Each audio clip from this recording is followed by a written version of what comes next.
La ética cristiana, decíamos nosotros que no. Estudiar la ética y sobre todo el fundamento bíblico y teológico que tiene la ética nos ayuda primero para dar razón de nuestra moral. La base de nuestra moral está orientada por la ética, está normada. La ética es normativa. La ética, ¿en qué sentido es normativa? A ver, dijimos en una clase que era normativa. El que nos provee definiciones, pautas y reglas cómo vivir, nos enseña cómo vivir éticamente, cómo vivir la moral cristiana. Si alguien tiene una moral, dice yo vivo, esto considero malo, esto considero bueno, es porque ya tiene una ética. A lo mejor la persona dice, no, yo no me guío por ninguna ética. Pero del momento en que la persona dice, yo estas cosas evito, estas cosas procuro hacer, y le dicen, ¿por qué? Porque considero que esto es bueno, que esto es justo. Ya tiene una ética, está actuando en base a una ética. A lo mejor no sabe qué clase de ética, no sabe si es ética cristiana o si... pero está ya bajo una ética. La ética va indicándonos qué es lo bueno, según lo que vimos, qué es lo malo, qué es la virtud, qué es lo que... y finalmente nos enseña que detrás de todo esto está la voluntad de Dios. Alguien podrá decir, es que la ética cristiana es porque un día unos pastores y obispos y ancianos antiguos, 2000 años atrás, se juntaron y dijeron, a ver, ¿cómo le vamos a decir a la gente que viva? Y ahí hubo un concilio, ¿no es cierto? Y se pusieron de acuerdo, no, esto sí, vamos a incluir, no, esto es bueno, otros decían, no, es que esto, no, yo considero que esto es bueno, otros no, es que esto es malo. Sí, pero bueno, les hagamos una votación. Y hacen una votación y deciden lo que la mayoría dice, y la mayoría decide que esto es bueno y la mayoría decide que esto es malo. Así se formó la ética cristiana. ¿No? Qué bueno que no fue así. Sería una pena que hubiese sido así. Es que eso piensa la gente. Eso es lo que piensa la gente. Dice, mire, ustedes tienen un montón de limitaciones para vivir y dicen que esto es bueno, que esto es malo. ¿Y de dónde sacaron eso? ¿Quién lo inventó? Entonces, bajo esa pregunta, entendemos que hay una ignorancia de las personas acerca de cuál es el fundamento de la ética cristiana. Y en estas clases nosotros hemos aprendido que el fundamento está en la palabra de Dios, o sea, es lo que la palabra de Dios dice. Y no solamente en palabras, es lo que Dios dice. A mí me gusta siempre decir, Dios dice, porque cuando usted habla con una persona le dice, la Biblia dice, en su mente puede estar la idea de, no toda la gente reverencia la Biblia, la asocia con Dios, ¿entiendes? Ah, la Biblia, un libro anticuado, un libro antiguo, pero cuando usted le dice, es que Dios piensa así, es que Dios ha dicho, es que Dios nos ha enseñado. Siempre cuando usted procura remitir a Dios lo que está haciendo, la gente puede que tenga dos reacciones. Diga, ah, qué bueno, pero puede que diga también, oye, ¿cuándo te habló Dios a ti? Justamente, ahí está. Que eso ya eso es muy recurrente esa es archiconocido cuando dice. Que me las hacen. Entonces cuando uno dice, yo he dicho, por ejemplo, no, es que Dios, bueno, ¿cuándo te habló Dios? Sí, eso es. Entonces yo digo, entonces la Biblia, porque ¿quién escribió la Biblia? Bueno, ese ya es otro tema. Pero nosotros enfatizamos que Dios ha hablado, o sea, Dios creó al hombre con la capacidad de comunicarse con él. Es decir, nadie va y le paga y le compra un celular y se lo regala a esa persona si no tiene la intención o la idea de que va a haber una comunicación, ¿entiendes? Entonces, Dios no creó al hombre con la capacidad, con espíritu, con mente, con alma, una capacidad de comunicarse con el Creador, y luego lo dejó con esa capacidad de comunicarse con el Creador y nunca se comunicó con él, nunca le dijo nada, lo creó, lo dejó así, que se críe como un niñito sin papá o sin padres. Dios no es así. Entonces, Dios nos creó con la capacidad de que nosotros entendamos a Dios, que Él pueda comunicarse con nosotros, y por eso nos dio la Biblia. nos dio la Biblia. Ahora, entonces la ética nos enseña cómo vivir la voluntad de Dios, cómo aceptar lo bueno, desechar lo malo, pero también la ética nos enseña a dar respuestas a un mundo que está perdido, que perdió la brújula. ¿Se acuerdan que hablaba en una clase de qué puede significar eso entonces, que alguien ha perdido la brújula y está en medio de una inmensa montaña, en un desierto o un gran bosque? ¿Qué puede significar? Que no sabe a dónde va. Da pasos de ciego, para allá, para acá, no tiene orientación. Entonces la ética nos orienta para vivir en un mundo que nos da muchas propuestas. El mundo en que vivimos, eso lo dibujó el profesor anterior. Esta es la carretera para corrales. El pastor Mario. Están arreglando. Se dio una charla sobre vitalidad.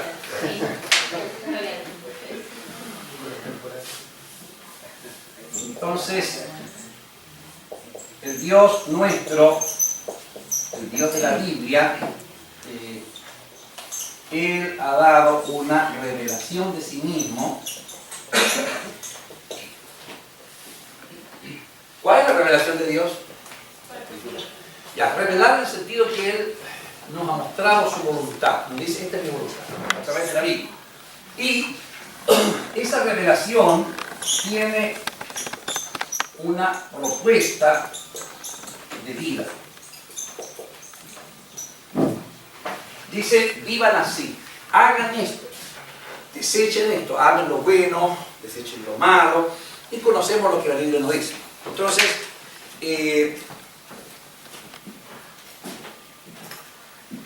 el hombre, dijimos nosotros, lo definimos como un agente moral. ¿Se acuerda que en una clase hablamos de eso? El hombre es el agente moral.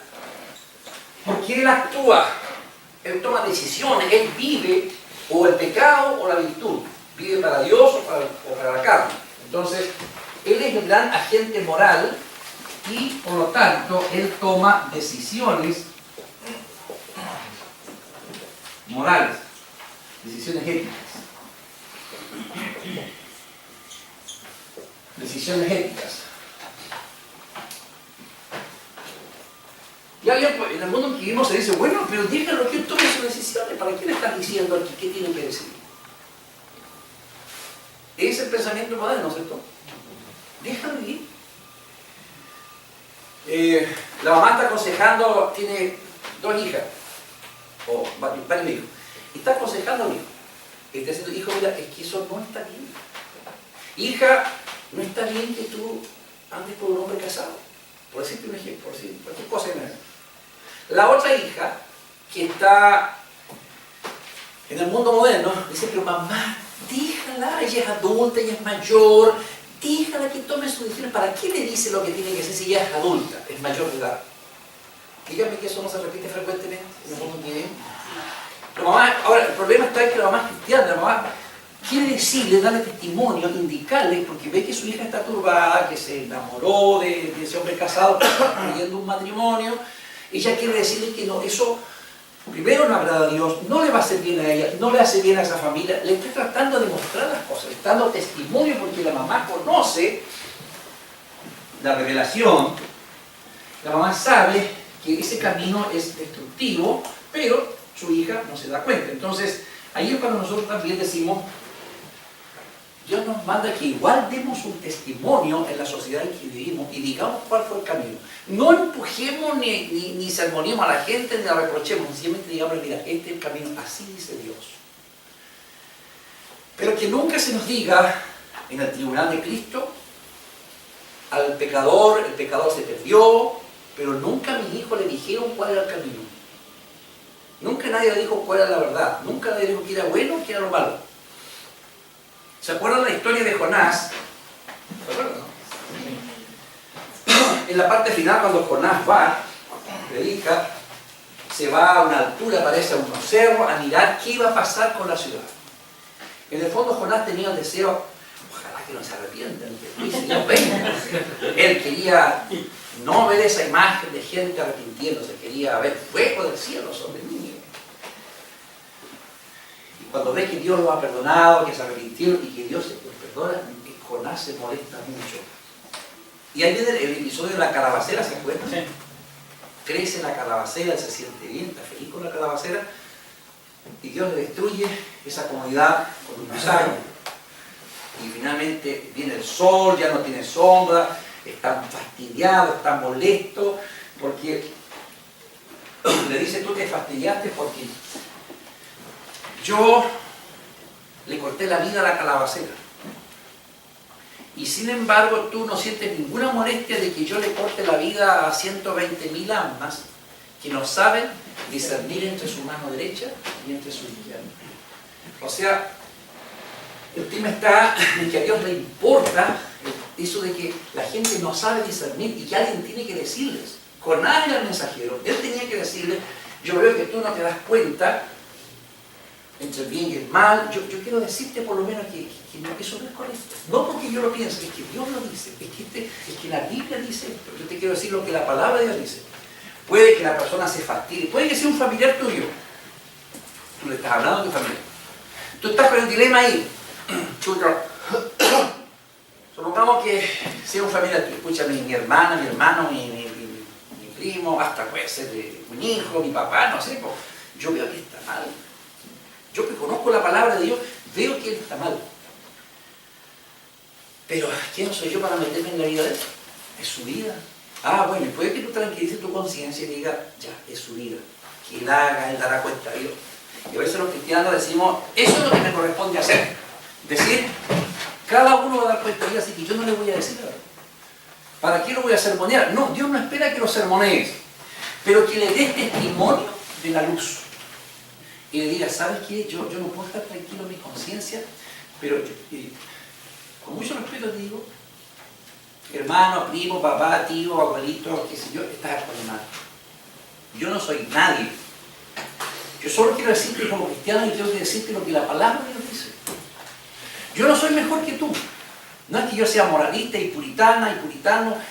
No, yo soy tan pecador como tú, pero yo no quiero que ignores esto y que algún día digas tú en el tribunal de Dios, nadie me dio testimonio de la verdad, nadie me dijo cuál era el camino.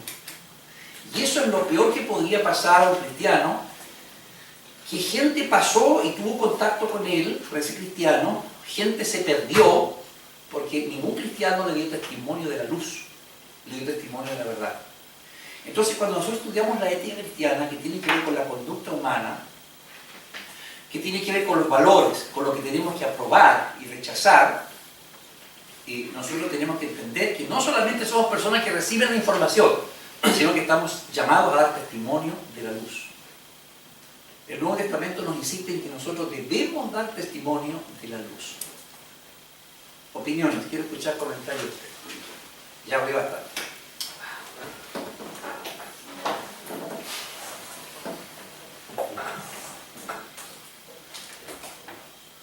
La verdad que uno podría tener un círculo cercano, ¿cierto? O un grupo de gente con la que frecuentemente se ve día a día, en el lugar de trabajo, en camino a mi casa, y pocas veces nos detenemos de repente a pensar que si hacemos una lista con ese grupo de personas, ¿cierto? Hemos llegado a la totalidad de esas personas a explicarle por lo menos cosas que parecieran fuesen sencillas, ¿cierto? Si tú te arrepientes de un pecado, va a haber una condenación, ¿cierto? O demostrarle por algún lado que el hombre está separado de Dios por tal motivo y uno después le entrega la solución, que es Jesucristo, por supuesto que sí.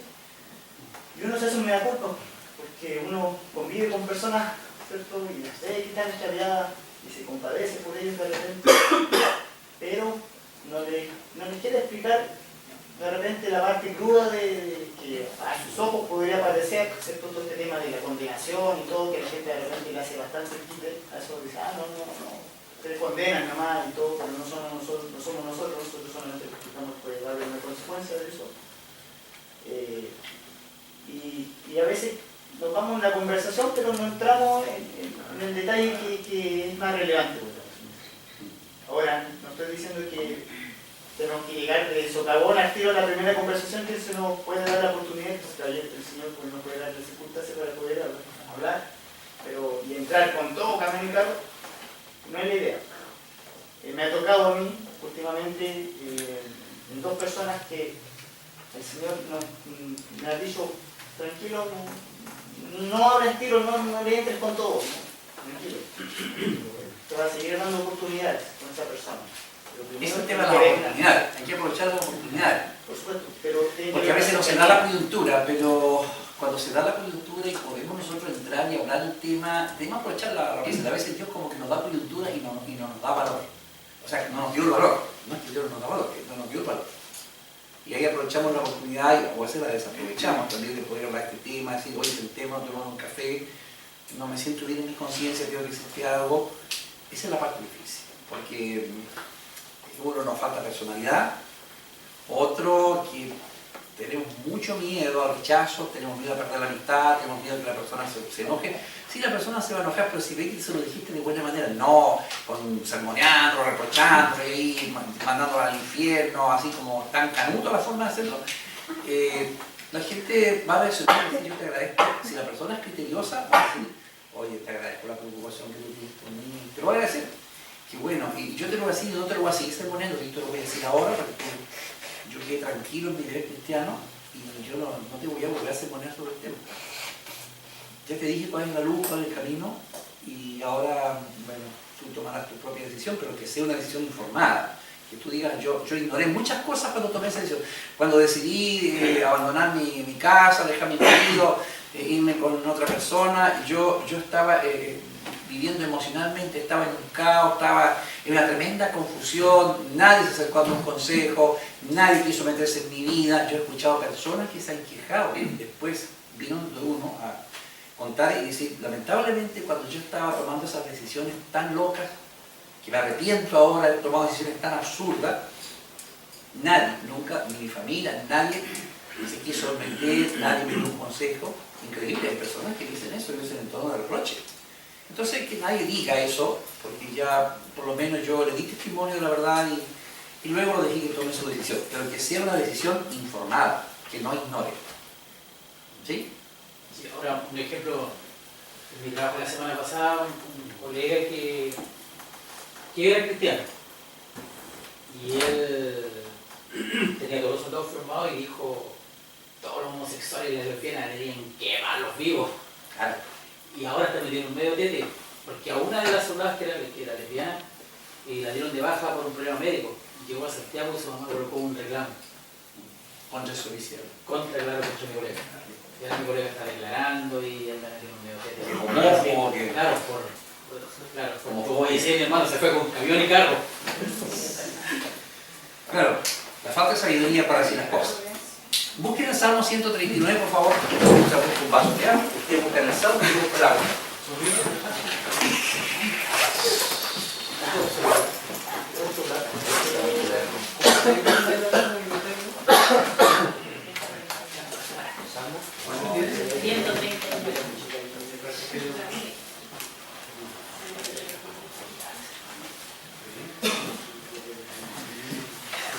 Déjenlo ahí. Voy a indicar el momento en que lo vamos a ver. En el apunte, ¿quién abierta su libro?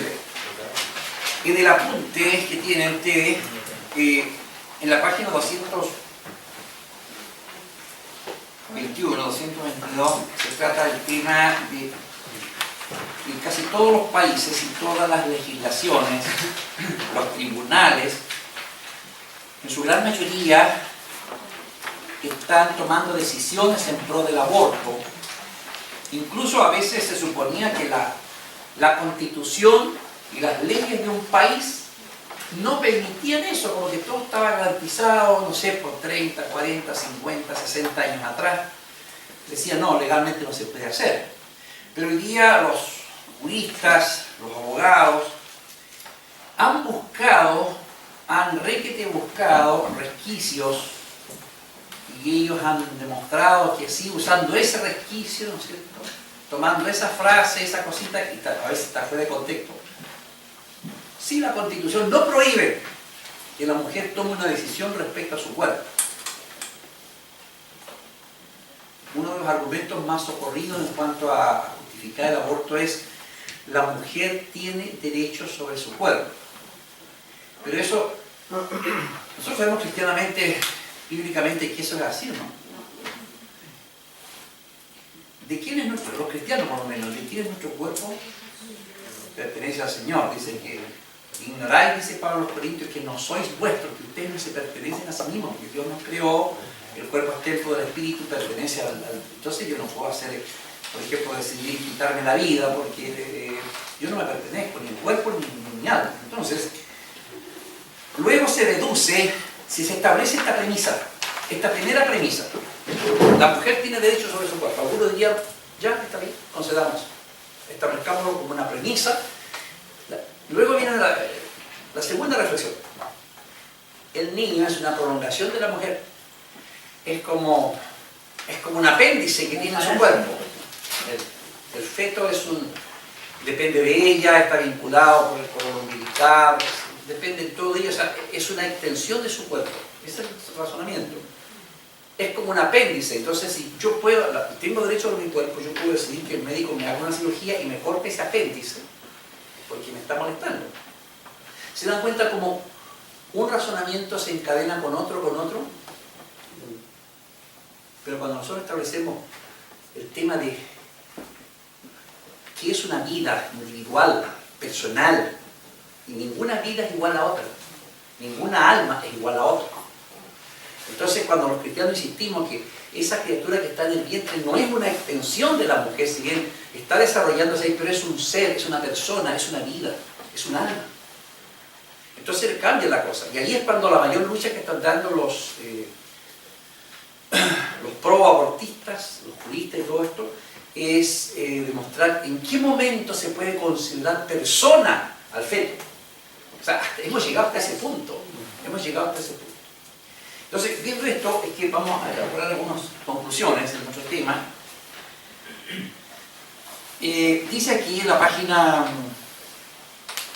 221, un caso, esto ya, imagínense, en la década del 70, ya esto se estaban resolviendo y decidiendo abortos en un país como los Estados Unidos. Ahí, por ejemplo, dice, la Corte Suprema de Estados Unidos hizo una interpretación de la Constitución, y la Corte llegó a la conclusión que la Constitución no podía o no estaba restringiendo el derecho de la mujer de tener un aborto. La Corte no pudo citar ninguna parte de la Constitución que estableciera el derecho de tener un aborto. Tampoco pudo encontrar ese derecho en las 10 primeras enmiendas a la Constitución. Por lo tanto, la Corte sentó un precedente que no apelaba directamente a la Constitución, declarando que hay un derecho implicado de privacidad en la Constitución, y así, sobre esta base tan débil, pero tan fulera, ya no se trata de si la Constitución dice algo o no, sino que una implicancia, una deducción, una inferencia, estableció un derecho legal. Esos vicios se cometen a diario en todas partes, no solamente allá.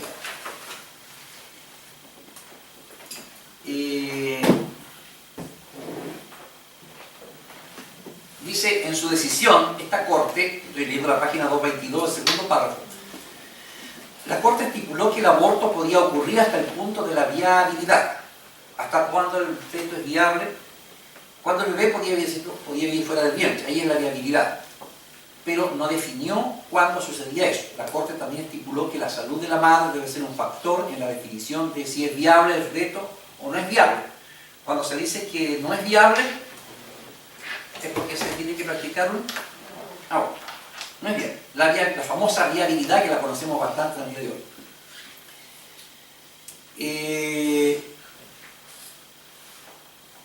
En el tercer párrafo dice, la Corte arguyó que el peso de la historia estaba a favor del aborto. Es una mentira. Jamás en la historia tuvimos nosotros antes algo así. La idea, esto dijo la Corte, la idea de que la vida comienza con la concepción, que esa fue la idea cristiana prevalente en la mayoría de los países occidentales, por lo menos que tuvieron una formación cristiana, esta idea de que la vida comienza en la concepción, o sea, nosotros sostenemos que en el momento en que los embriones, en el momento en que se forma un embrión, ya está la vida. Ahí está la vida y ahí hay una persona y hay un alma. En el momento de la concepción, en que se une el esperma con el óvulo y se produce la concepción, se produce y da como resultado un embrión. La Biblia dice, mi embrión vieron tus ojos. Dios estaba mirando ese embrión como un sujeto que podía él contemplarlo. Bueno, esta idea, que fue siempre la prevalente en el mundo occidental, se consideró que era una idea que tenía que ser rechazada. Que esa idea no siempre dice que es una idea moderna, en el sentido que, según la corte, esta idea nunca estuvo antes en las culturas antiguas, que es una idea que vino fruto del cristianismo, y que había que ser rechazada.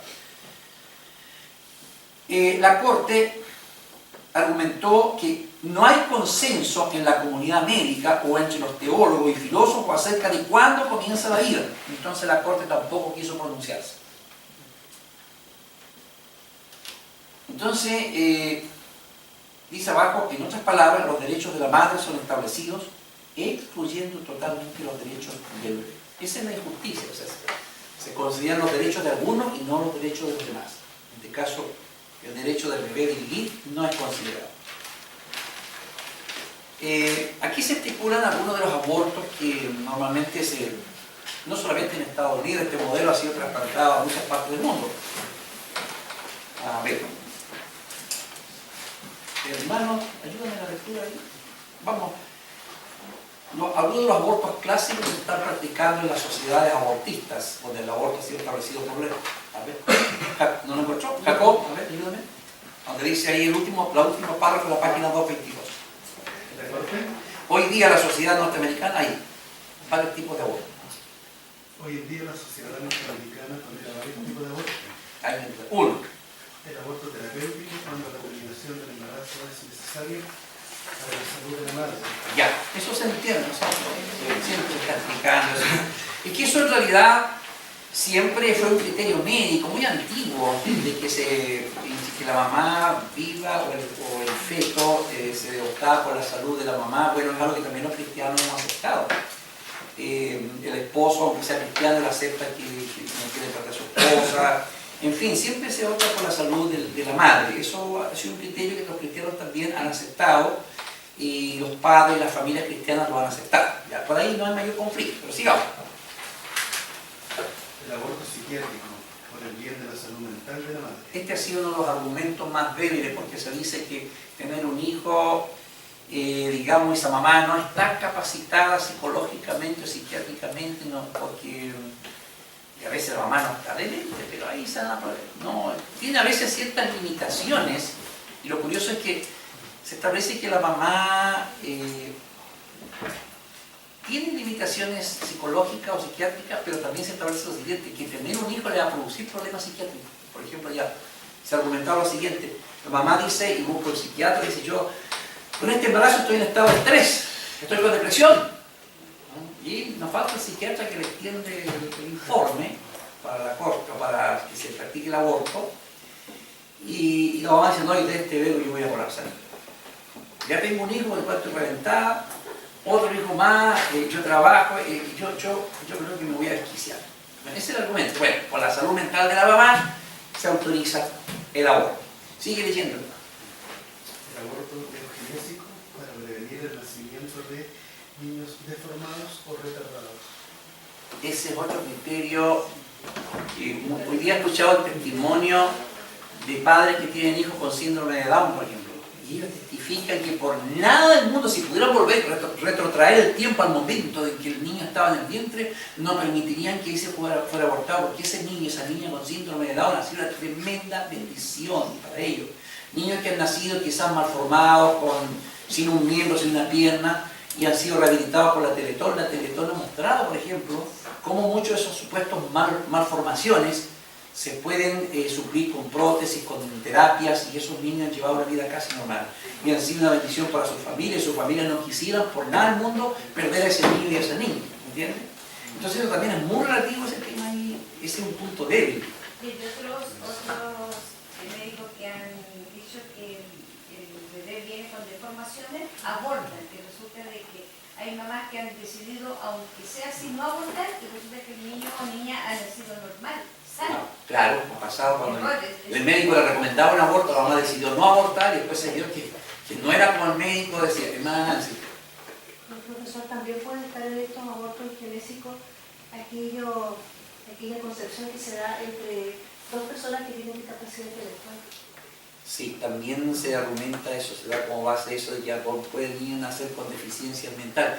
Pero siempre el tema de fondo para nosotros es quién decide qué vida vive o no y en qué condiciones vive. Entonces ahí la sociedad está tomando el papel de Dios, el médico está tomando el papel de Dios, o esa madre está tomando el papel de Dios. Hay mamás que han sido diciendo, no, este es mi hijo y aunque nazca con deficiencias intelectuales o mentales va a ser mi hijo, yo lo voy a amar. Es cuestión de una opción ética que la persona toma.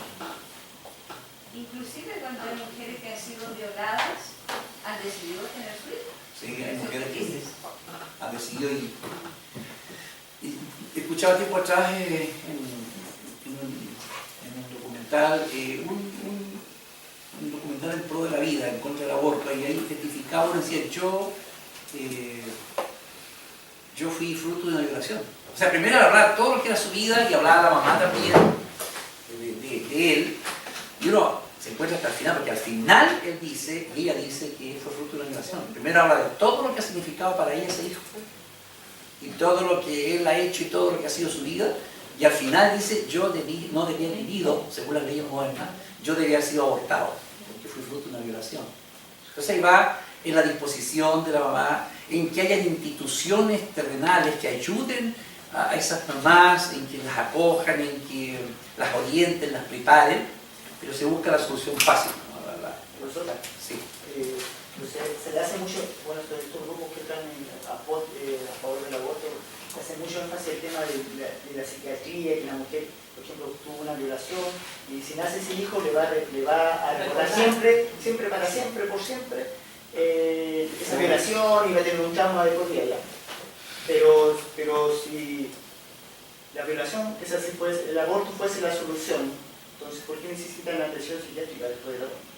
Claro, esa atención psiquiátrica podría brindársela inmediatamente después de la violación para reenfocarla. De hecho, hay instituciones católicas en el mundo que acogen a estas madres violadas que han tenido hijos, embarazos, y las preparan desde el primer momento. Hay centros de acogida donde les dan expertos, consejeros, orientadores, psiquiatras, sacerdotes, en fin, las ayudan para que valore la vida que está en su vientre y no la asocie con el violador.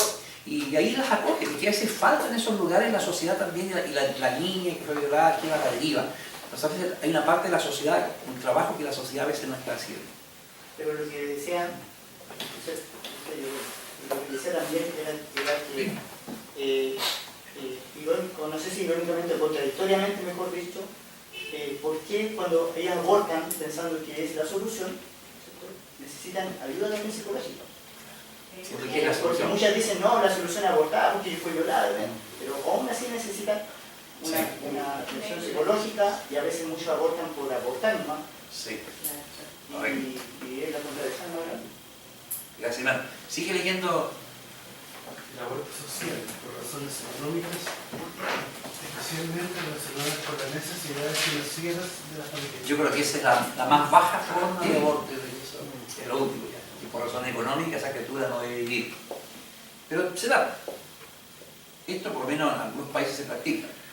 En Chile no está contemplada esa, pero esta lista pertenece a muchos países. ¿Sí? ¿La última? El aborto ético en el caso de violación o incesto. Ya, eso ya lo vimos ahí. Sigue leyendo, Jacob. Otra vez, el resultado es una sociedad en que el aborto está disponible para cualquiera que lo desee en ese momento. Aunque es desagradable, es importante repasar. No, eso ya, no, vamos a dejarlo. Eso lo pueden leer después ustedes no lo vamos a tocar en la clase, pero léanlo ustedes para que se informen también las formas como se hace la famosa interrupción del embarazo, porque también esta cuestión, los pecados ya están llenos de eufemismos, ¿sí o no? Ya la palabra aborto es muy dura. Si llevamos la palabra hasta sus consecuencias lógicas, es un asesinato de niños. Jamás se quiere decir eso. Se usó la palabra aborto y ahora se usa una palabra, se usa un eufemismo. ¿Usted sabe qué es un eufemismo? se usa la palabra interrupción del embarazo. Entonces así no suena tan feo. El eufemismo es una manera linda de hablar de una cosa fea. Usar expresiones bonitas que no se resulten chocantes. Y esa interrupción del embarazo es la palabra. Hay varias formas como se hacen abortos. Vamos a concentrarnos nosotros en qué dice la Biblia acerca de la vida antes de nacer. Página 224. A ver. Sí, vamos. Cuando uno dice interrumpir, como claro que interrumpe, pero algo continúa después, algo que tiene, por ejemplo, perdón la interrupción, voy a decir Sí. esto, pero después continúo, Claro. ¿entiendes? Pero una vez interrumpido, Ya no se continúa más. embarazo La vida no continúa más. No está bien usada para poder interrumpir, porque la interrupción es momentánea, es una interrupción del momento, para poder decir, bueno, algo continúa. Y claro, esa interrupción de la vida no es malo, se interrumpe algo. No, aquí la vida no se interrumpe, se acaba radicalmente. No hay más vida, no hay posibilidad de que la vida continúe. Gracias. ¿Puedes leerme, Ivonne, ahí donde estamos en la página 44 del enfoque bíblico? desde donde me dice un enfoque bíblico de la Sí, correcto. Un enfoque bíblico de la vida prenatal. En el año 1973, la Corte Suprema tenía razón. No hay consenso acerca de cuándo comienza la vida. La revelación de Dios en la Biblia, no obstante, ha hablado acerca de este tema. Una investigación cuidadosa de su palabra revela que Dios considera la vida en el vientre de infinito valor y necesitada de protección. Ya, ahí subrayeme eso, la investigación cuidadosa de su palabra, ¿no es cierto? Considera la vida en el viento de infinito valor y que necesita protección. El desafío es que en la mayoría de las áreas de la cultura, leyes, política, muchos teólogos y líderes religiosos rehúsan someterse a la enseñanza clara de Dios acerca de la vida prenatal. Ya. La gente no le interesa, a veces lo triste es que religiosos, o sea, teólogos, maestros de religión, pero clérigos, son tan liberales, han aceptado la liberalidad con que vive la cultura, el libertinaje, esa es la palabra correcta, han aceptado el libertinaje cultural y ellos no quieren hablar de estas cosas, como la Biblia dice. Empiezan a filosofar. Puede ser por comodidad, pero No hay por popularidad, no quieren perder popularidad. Muchos de estos clérigos, tanto católicos como protestantes, más que nada son increíbles, los clérigos evangélicos protestantes en el mundo han sido, muchos de ellos son muy liberales en realidad. Y de sus púlpitos predican cosas liberales, no predican la Biblia. Y es que no quieren ser impopulares, tienen en las iglesias llenas de profesionales, de gente de otro nivel, gente culta, que se va a sentir ofendida si se presenta muy conservador y cree literalmente la Biblia, entonces no quieren perder prestigio. Y se portan así de manera liberal. Vamos a ver algunos versículos bíblicos. Dije marcado Salmo 139, no lo pierdan. Aquí hay un mandamiento en la ley de Moisés, Éxodo 21, 22 dice: si dos personas están riñendo y hieren a una mujer embarazada y esta por causa de la agresión, ¿no es cierto?, abortare, pero sin haber muerte del bebé, serán penados conforme a lo que le impusiere el marido de la mujer y juzgar a los jueces. Más si hubiere muerte, entonces pagarás vida por vida. O sea, si el feto moría, el que era causante de la muerte del feto, el que hacía la interrupción del embarazo, pagaba con su vida. O sea, Dios considera, para Dios el feto, la vida prenatal, no es un juego, es vida. Vamos a ver otra cita. Un poquito, Sí, sí. respecto de ese versículo, dice que viene una mujer embarazada, joven, y esta abortare, Sí. pero sin haber muerto. Ah, sí, la muerte de la mujer. De la mujer, porque en realidad hay un aborto, y de hecho al haber un aborto debiera haber una muerte. Era como que si el marido le impone una pena, es como que en cierto modo tiende a pensarse un poco que el marido decide el valor de la vida del feto. Sí. El comentario es interesante lo que dice el apunte. Dice, el significado de estos versículos son difíciles, no es fácil. Pero vemos que en el fondo Dios considera a la vida de gran valor, la vida del vientre tiene gran valor, sea por accidente o por intención causal, que una mujer embarazada pierda un bebé, demanda un castigo sobre la persona que lo causó, sea que el marido le imponga una multa o que pague con su vida. La ley no trató este tema de la vida en forma frívola, sino de manera... ¿Alguien la la nombre? Ah, no. Cortar con el lápiz y... Entonces, el tema de la vida, sea una vida prenatal o sea la vida de la mamá, tienen igual valor. Dios no discrimina entre el valor de uno y otro. Entre el valor del feto es vida y tiene valor ante los ojos de Dios. Ese es el principio que tenemos que tener nosotros asentados. Porque si empezamos a decir la vida del feto tiene menos valor que la vida de la madre, estamos cayendo en el discurso del mundo moderno. Perdón, profesor, pero disculpe. Lo que pasa es que yo porque lo veo así. Yeah. Porque si nosotros en algún momento, yo estoy completamente de acuerdo con el modelo bíblico, con lo demás, pero si nosotros de pronto, por ejemplo, nos encontramos involucrados, no le llamemos una discusión, sino que hablar de estas cosas, y nosotros citaremos esto, hay quienes van a pretender citar también esto y podrían decirnos sí, pero aquí, por ejemplo, se está viendo que el peso del aborto lo impone la pena el marido. Yeah. En cambio, la muerte de la mujer, la ley. Entonces, pudiese también tener un argumento. Por eso digo que de pronto también es bueno leerlo bien y tener en consideración qué responder en caso de que nos colocaran un argumento. Sí. Acuérdense que este es un conjunto de versículos. Esta base bíblica son varios versículos. Uno lleva al otro. Primero, este versículo vuelve a enfatizar el valor que tiene la vida. El segundo versículo, que está en Isaías 49, refuerza lo que estamos diciendo. Este no es solamente un argumento basado en un solo versículo, sino en varios versículos de la palabra del Señor. En Isaías 49,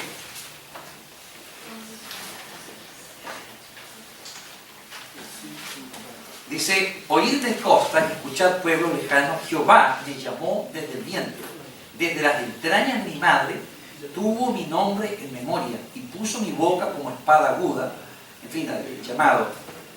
Me dijo, eres mi siervo, cuando él todavía estaba en el vientre de la madre. Entonces, este es un salmo, un cántico mesiánico, ¿no? Está conocido como uno de los cantos del Mesías. Lo mismo con Jeremías. Dios lo considera persona desde el vientre de su madre. Él no ha nacido. Estamos hablando del valor de la vida prenatal. ¿Cuándo Dios lo considera persona? Cuando está en el vientre de la mamá. Uno dice, no, él va a ser persona cuando él ya tantas semanas de vida, y está legislando sobre eso. ¿A las cuántas semanas de vida, cuántos días de vida se puede considerar ya una persona con derecho, por ejemplo, un sujeto a derecho jurídico? Se está discutiendo eso. Le están poniendo límites, están proponiendo, pero nosotros vemos que Dios considera a la persona, a la vida, la considera persona, ser personal, individualizado, cuando todavía no nace, porque lo llamó, le dijo que era su siervo. Vamos a ver Jeremías. La vida prenatal entonces es preciosa para Dios. Jeremías 1:5 repite la misma idea. Alguien que lo lea, ¿ves? Antes que te formase en el vientre te conocí, y antes que nacieses te santifiqué, te di por profeta a las naciones. Bien.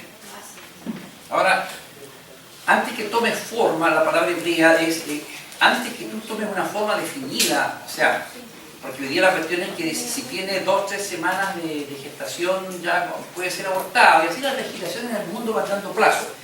Pero antes que él comience a tomar la forma de un feto, o sea, aquí Dios está considerando la vida de él, aún antes que él tenga una forma tenga la cabecita, los ojitos, las cosas.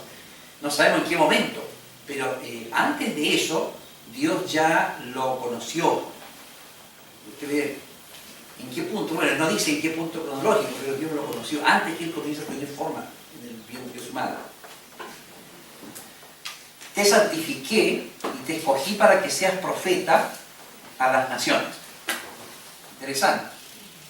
Lo mismo se puede decir de otros siervos, personas que fueron llamadas por el Señor. Incluso dice que Juan el Bautista fue lleno del Espíritu Santo en el vientre de la mamá. Es sujeto, es persona, para Dios. Veamos Salmo 139, que es muy esclarecedor en este tema. Salmo 139.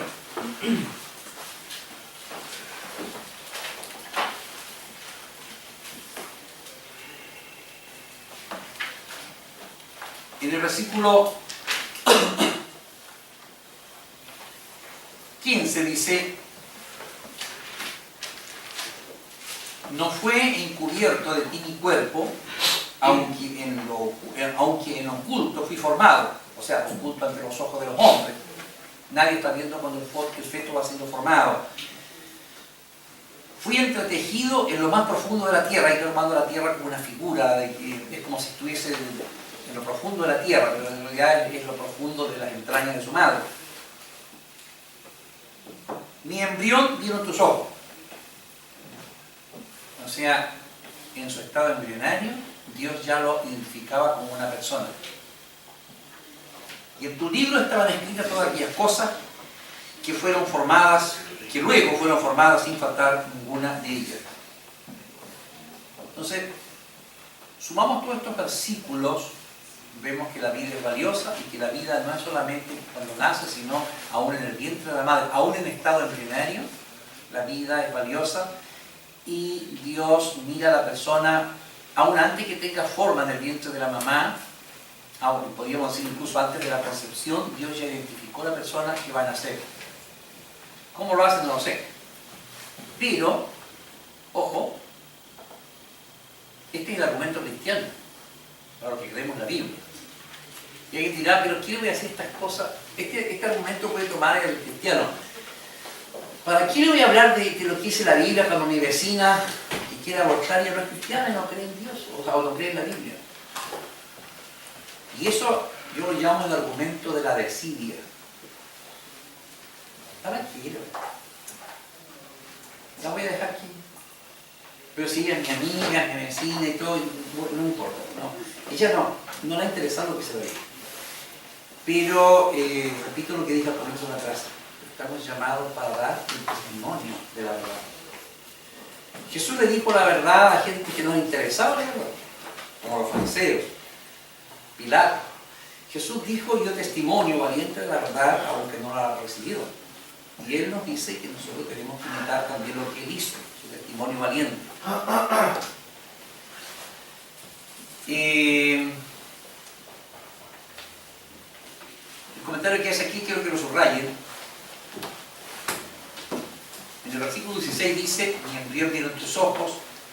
Esto subrayado. Así la perspectiva divina acerca de la vida es que comienza con la concepción. En la página 225. ¿Encontraron ahí donde dice, entonces en el versículo 16 dice: mi embrión vieron tus ojos? Bueno, entonces ese párrafo subrayado.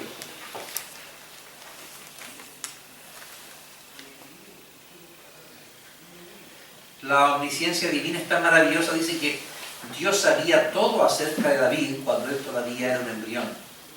Esta es la perspectiva de Dios acerca de la vida. También subraya en eso: Dios sabía todo acerca de David cuando era un embrión. Esta es la perspectiva de Dios acerca de la vida.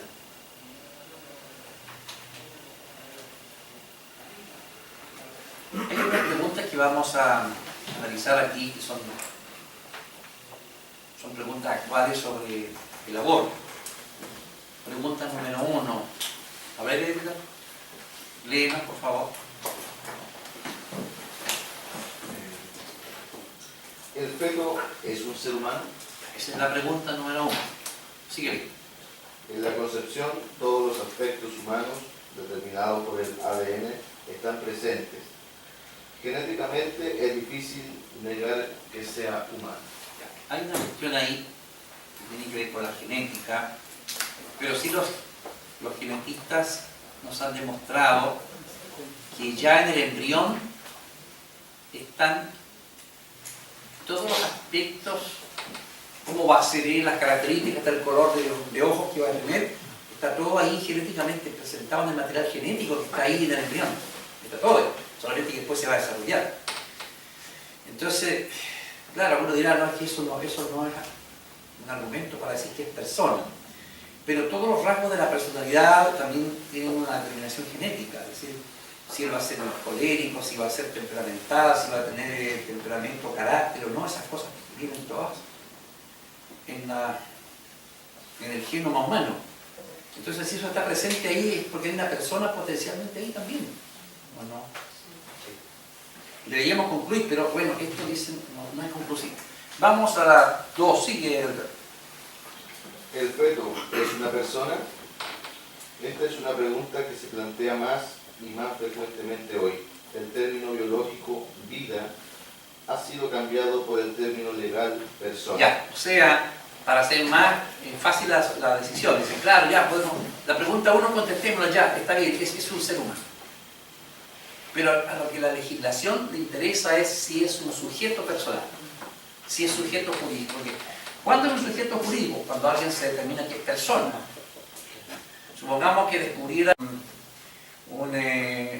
imaginémonos, hacemos ciencia ficción, un ser antropomorfo, ¿no es cierto? Ahí ya supongamos que capturen el pie grande, por ejemplo, en los Estados Unidos. Y lo traen, lo analizan, y ya, se determina que no es mono, no pertenece al orden de los... no es un simio, no es nada de eso. Y ahí está la discusión, ¿es una persona, es un ser humano? ¿Qué cosa? ¿Es humano o no es humano para que lo tratemos? Si se determina que no es humano, lo vamos a mandar al zoológico, dice la cosa. O a un lugar donde se cuidan animales. Pero ¿y si es humano, y si es un ser humano? ¿Dónde lo mandamos? Y empieza la discusión, y empiezan a ver qué es lo que determina que él sea un ser humano. Ya, y finalmente dicen, sí, yo creo que es un homínido, es más humano que mono. Ya, está más evolucionado que un chimpancé, por ejemplo, que se considera que está más cercano al hombre, en la escala evolutiva. Ya, en la inteligencia, ya, está bien. Pero alguien va a decir, sí, pero un jurista va a decir, pero no es persona. No está sujeto, o una comisión de psicólogos y psiquiatras, ¿no es cierto?, van a decir, neurólogos, van a decir, no es un ser personal, no tiene conciencia de sí mismo, ya es un ser humano, pero no es persona, así que no tiene los derechos jurídicos como mandarlo a una casa de acogida, así que se va nomás solo ahí. ¿Me entiendes? Es una discusión bizantina, es una discusión, pero hace más fácil el aborto. Sí. La ley protege a las personas, la Constitución ahí lo que dice, sí, está bien, es un ser humano, pero no es sujeto personal ante la ley. Así que no está bajo el amparo de ese precepto constitucional, por lo tanto, es sujeto para ser abortado. ¿Se da cuenta cómo se va usando vicios o vacíos para poder facilitar el aborto? Sigue leyendo Edgar. ¿Cómo se relacionan los derechos del feto con los derechos de la madre? No, termina de leer ahí el feto de una persona. Te interrumpí donde dice el término legal persona. A la 2. Esto es un cambio. Esto es un cambio crítico de terminología, porque solamente las personas tienen derechos, incluyendo el derecho a la vida. Paul y John Feinberg, sí. arguyen en su libro que en el momento de la concepción los filamentos del ADN en el embrión son únicos en cada especie. Además, aunque el feto depende de la madre, él o ella es el individuo independiente. También hay una identidad sustancial que va desde el embrión hasta el feto viable, el infante, el niño, el adulto y finalmente hasta el anciano. El feto es una persona. O sea, aunque tomáramos el argumento genético del ADN, el ADN dice que ese conjunto de ADN que está en él lo hace ser un individuo único y que tenga una identidad. Pero esta cuestión a veces no va a convencer a los proabortistas. Y Leno, la última pregunta es, ya que tiene tan buena voluntad. ¿Cómo se relacionan los derechos del feto con los derechos de la madre? La cultura norteamericana se ha enfocado tanto en los derechos de la madre que no le da importancia a los derechos del feto. Como se ha mostrado en este capítulo, esto es incorrecto. Debe haber un equilibrio de derechos. Algunos cristianos debemos luchar por los derechos nacido. Y es el punto más débil en la vida, porque el niño no nacido es el más indefenso. Una sociedad que, por ejemplo, una persona puede ser defensora acérrima de no eliminar los gatos ni los perros barrios, defender la vida, calla, pero cuando se trata de defender la vida del feto no se muestra tan diligente y tan luchadora, y ahí dice, no, el feto puede ser eliminado. O sea, puedo conservar la vida de un gato con todo el cariño que nos merecen nuestras mascotas, yo también me crié con gatos en mi casa, pero tengo nula voluntad de defender la vida del niño que está por nacer. Entonces eso nos muestra lo que es el pecado de la sociedad, ¿no? Ahora, Paul y John Feinberg, que son investigadores sobre este tema y escribieron un libro en contra del aborto, ellos, voy a leer esto porque está difícil la letra que se usó ahí. Vamos a ver lo que ellos dicen. Dicen ellos en su libro, aunque es difícil y a veces imposible, convencer a una persona que es proabortista de que el feto es una persona, es difícil convencerlo de eso, desde un punto de vista netamente ético, todavía tiene mucho sentido exigir que la vida humana no debe ser terminada arbitrariamente, y especialmente cuando existen otras soluciones menos drásticas que el aborto, ¿ya? Tales soluciones se deben buscar tanto por el feto como por la madre, o sea, en favor del feto, buscando favorecer tanto al feto como a la madre. Eso quiere decir, una vez concebido, el feto no tiene opción, excepto crecer, tal como no tuvo ninguna opción acerca del color de sus ojos o el color de su pelo, porque todo eso fue determinado genéticamente, ¿no? Por lo tanto, el feto no tiene remedio ni recurso. Pero esto no es así con la madre, porque la madre sí tiene opción. Dice aquí que la madre tiene por lo menos 3 alternativas al aborto.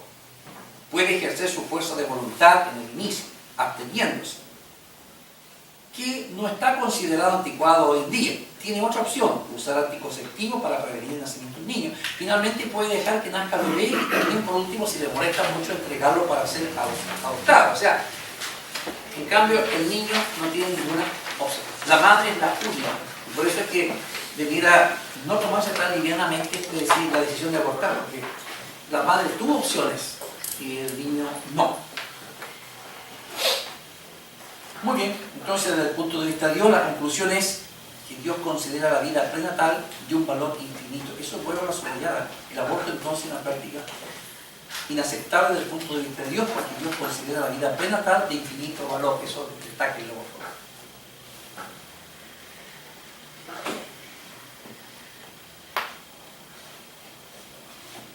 Qué interesante cuando dice que la sociedad puede tener el derecho legal de practicar el aborto, pero no tiene el derecho ético. Esto es contraviniendo todas las normas de la ética, menos la ética cristiana.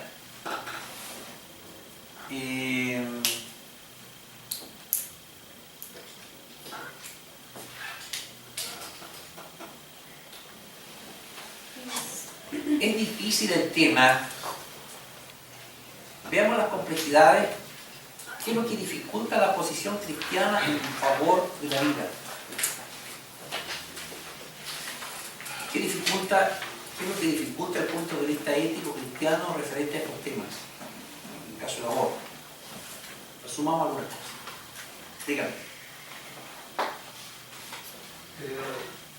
Profesor, que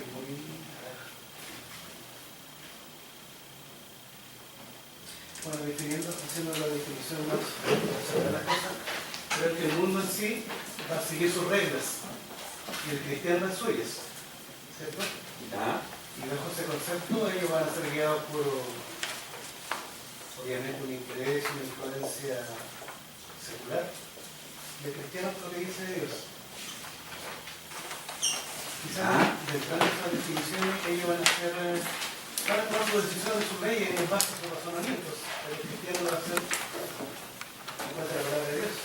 Sin duda, sin duda. ¿Cierto? Sí.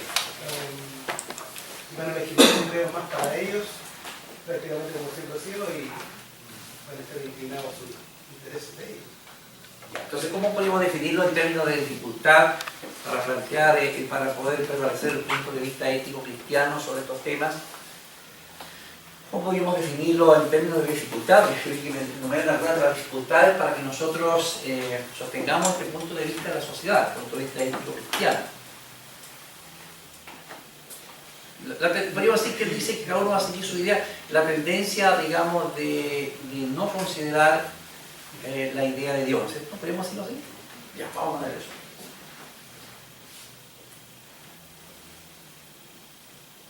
Hay una tendencia social, ¿no es cierto?, de no considerar a Dios o la religión. Ellos dicen, no voy a considerar la religión.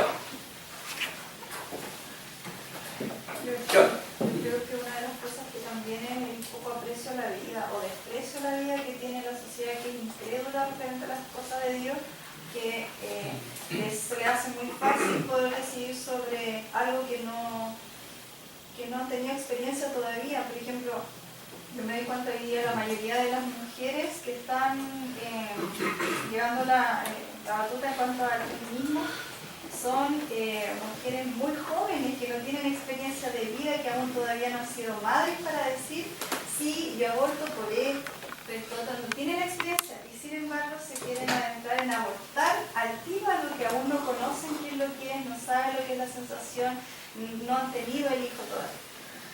Cuando tengan un hijo y lo disfruten y tengan el bebé en sus brazos, van a decir y pensar que yo quería abortar. ¿No? O bien va a pasar el tiempo, van a decir y pensar que yo cuando era joven, cuando estaba en la universidad o tenía tantos años, aborté y trae todas las consecuencias que por ahí el hermano dijo, psicológicas, de la culpa y todo el tema.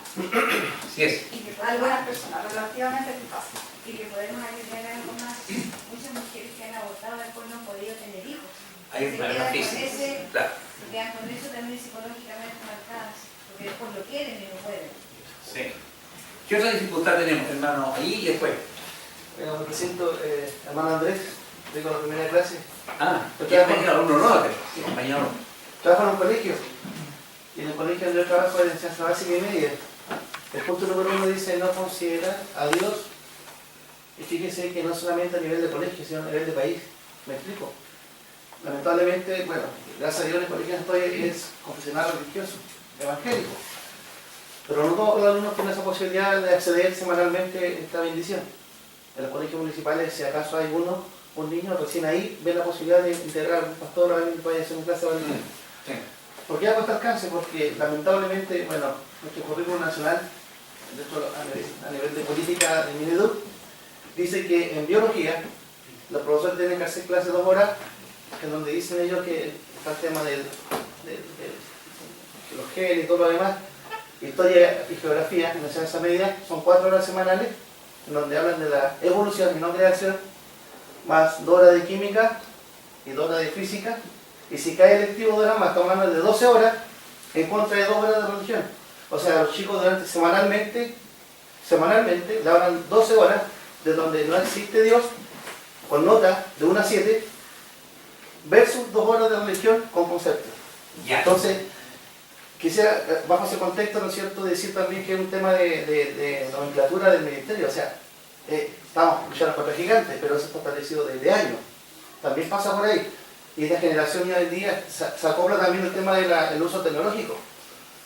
En donde también ahí está el tema del mal uso de las redes sociales y todo lo demás, con relación a esto. Ya, vamos a definir lo que él dice. ¿Qué otra dificultad tenemos en contra nosotros? Es que hay una concientización, aquí puede ser por la concientización sistemática anti-Dios que está habiendo en la sociedad. Él cita el ejemplo del colegio, también en la universidad, en las conversaciones, en las charlas, en todos lados. Hay una concientización sobre estos temas y la concientización es contra las ideas de Dios, contra las ideas de la religión. Entonces ahí también hay otra dificultad que nosotros nos complica mantener un punto de vista ético, un punto de vista ético cristiano. ¿Qué más? Sígueme usted. Yo creo que el problema pasa más por nuestra vereda que por la vereda del frente, porque intentamos generalmente ganar este tipo de debates desde el argumento, pero la Iglesia, habla del contexto nacional, no entrega elementos prácticos que permitan soluciones para las personas que desean abortar. ¿Y por qué lo digo así? Porque el gobierno, independiente de que esté a favor del aborto y se legisle a favor de esto, están entregando soluciones prácticas para esas personas. Bueno, entiende a los gobiernos en eso, eso tienen más opción que hacer. Exacto. Pero la iglesia, por otra parte, no entrega soluciones que permitan la vida, pero bien.